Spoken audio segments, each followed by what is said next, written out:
Ladies and gentlemen, let me introduce to you. My name is David Bell, and this is a Far Eastside story. You have not lost a game in 2.5 sports seasons. That's correct. That's pretty good. You know that? Yeah, it is.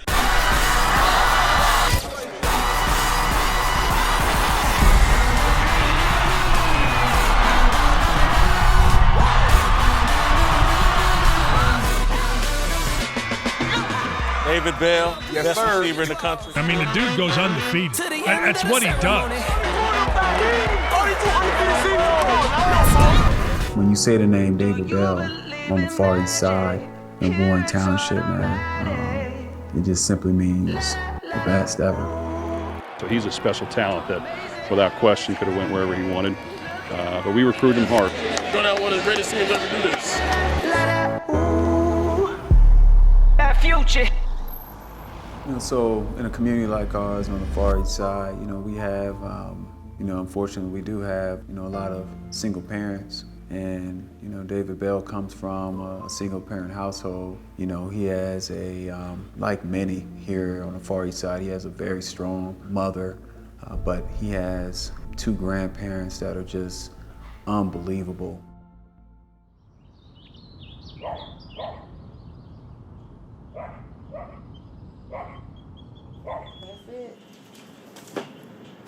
Oh, these are it, but you can't really see them.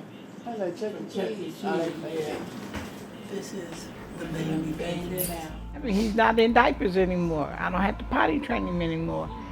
Now, my thing is, hey, you're not going to be home? Call me, because I can't go to sleep until I know where you are. It's the first time I heard him speak, I thought, wow, where did he get that from? Because as I look back and remember him, a little boy out there on the field, he already knew he could do that. That's why he did it.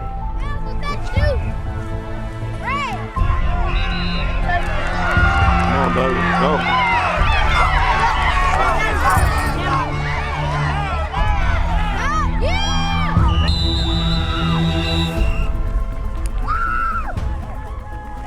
Sports is really giving him some type of direction, and we've just followed along with that and encouraged him and provided for him to do these different things. When I had David 18 years ago, I had no idea what was going to happen. I just knew I had this little boy and had to raise him. Didn't know what he would be interested in, what he would do, where he would go, how it would end up. My relationship with my mom was very strong, So, Awesome video! Yeah. She's been working 2 jobs for pretty much my whole life. She just stopped it, but just to see how hard she works so me and my brother can have whatever we want is just pretty amazing, and I just use that as motivation when I train. This is Junior.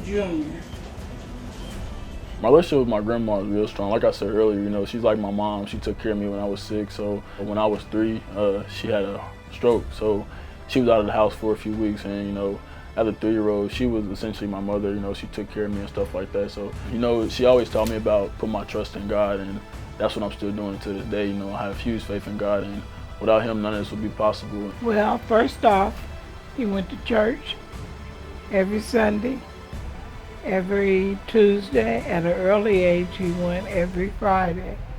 There wasn't any question about would there be a substitute on church time. No, we go to church. All that basketball stuff is secondary. Let him know that, you're going to need God more than you're going to need football. My favorite moment was when I saw David was just standing there and the guy come running with the football on the other team. And he hit David like he was a wall, and the boy fell down. David didn't move. He went bam.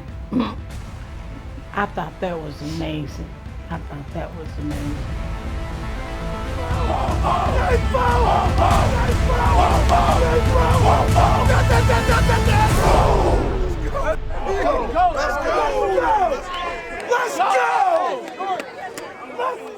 We've had a lot of generational type talent come through here, but what makes David so special is that he just he just came at the right time.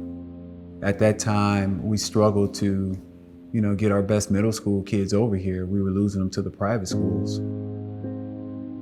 Coach West talked me into coming to Warren, and it's the best decision I made so far. When he was a freshman, they moved him to varsity. I thought, as a sign of maturity, they must have been watching him, for him to make that move for the freshman.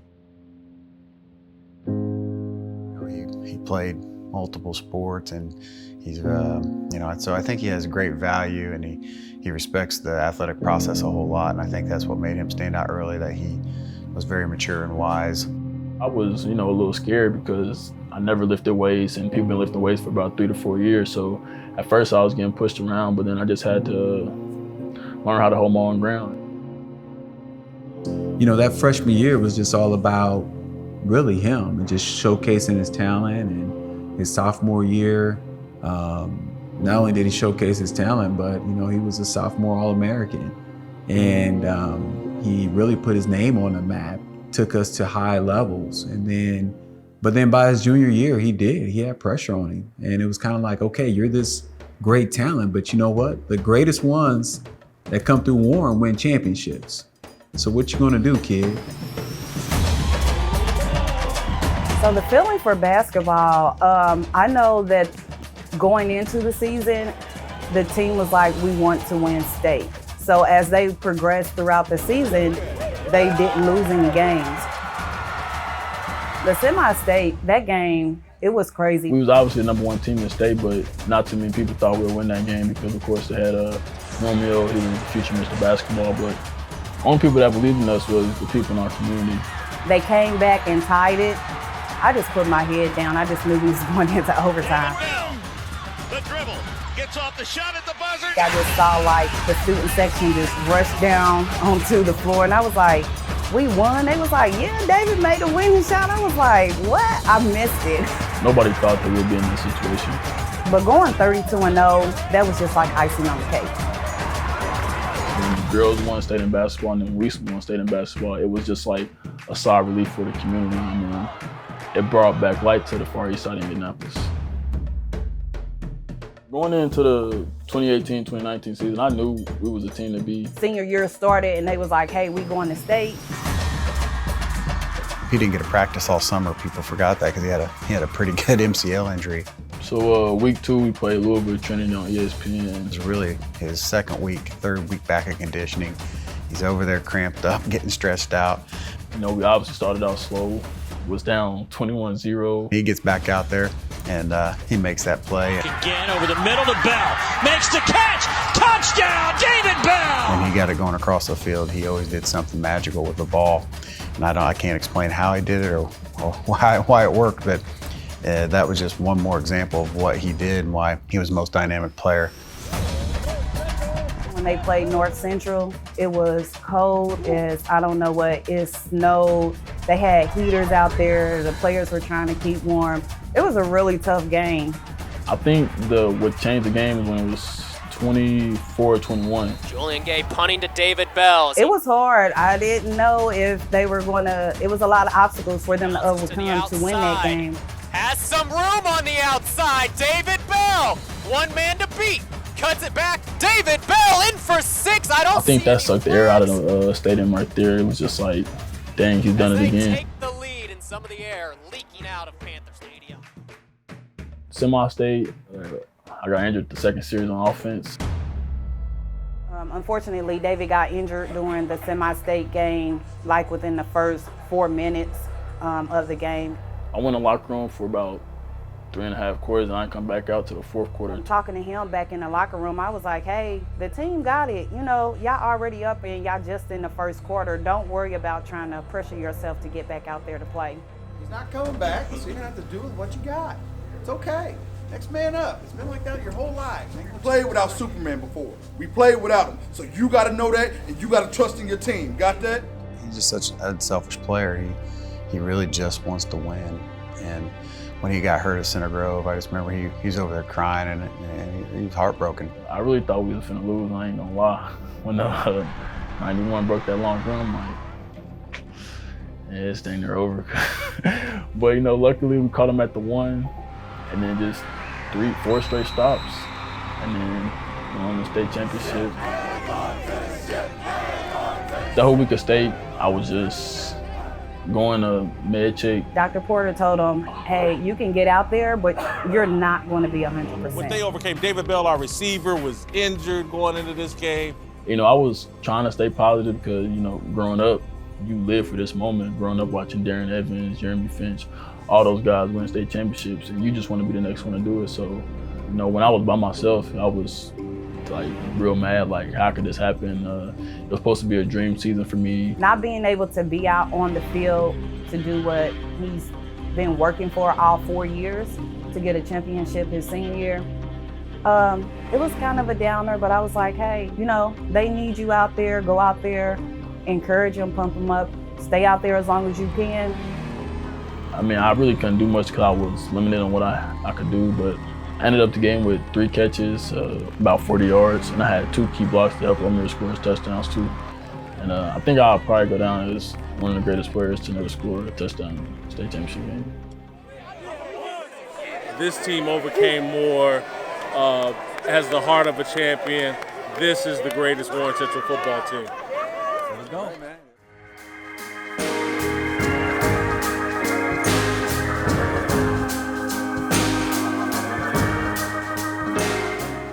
I'm Pastor Corey Allen Duncan Sr. I'm the senior pastor of the City of Hope Community Church. I've been blessed to serve as the team chaplain for the Warren Central football team now for over a decade. I want to say that one of the greatest moments in Warren Central history was the fact that David Bell was able to lead both the boys basketball team and the football team to undefeated seasons to state championship. I mean, it was one of the greatest moments in Warren Central history, led by this awesome young man by the name of David Bell. It was a great season of triumph, especially considering we had just endured a great season of tragedy. It was May 6th when senior Dejon Anderson and 2 others were shot on a West Side parking lot. Anderson was set to play football in Southern Illinois this fall. A promising career and life cut way too short. And it really sent the East Side and the whole Warrior Nation just into a darkness and depression, and we were just really going through. And I know it really affected and impacted David. And so being able to come off the heels of that great tragedy to win, once again, both the championship in basketball and football, it was a huge pick-me-up, not only for the sports program, not only for the Warrior Nation, but also for the entire East Side community of the city.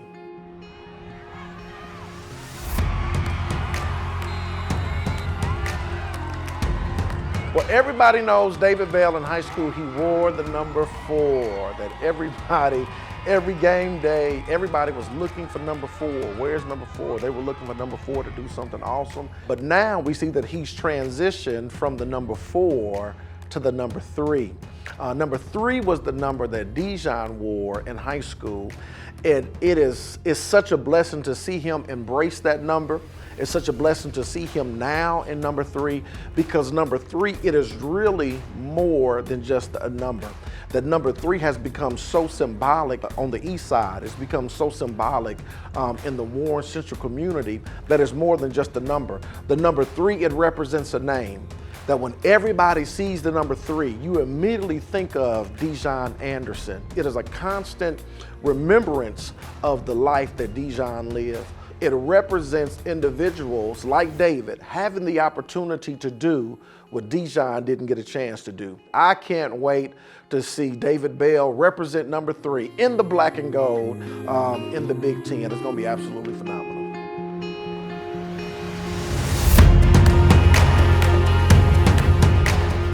When you combine the athlete, the person, the man of faith, the teammates, the kid in the hallways, the way he embraced the Far East Side, I just don't know if it will ever get any better than that. And when you add all those things up, you get David Bell.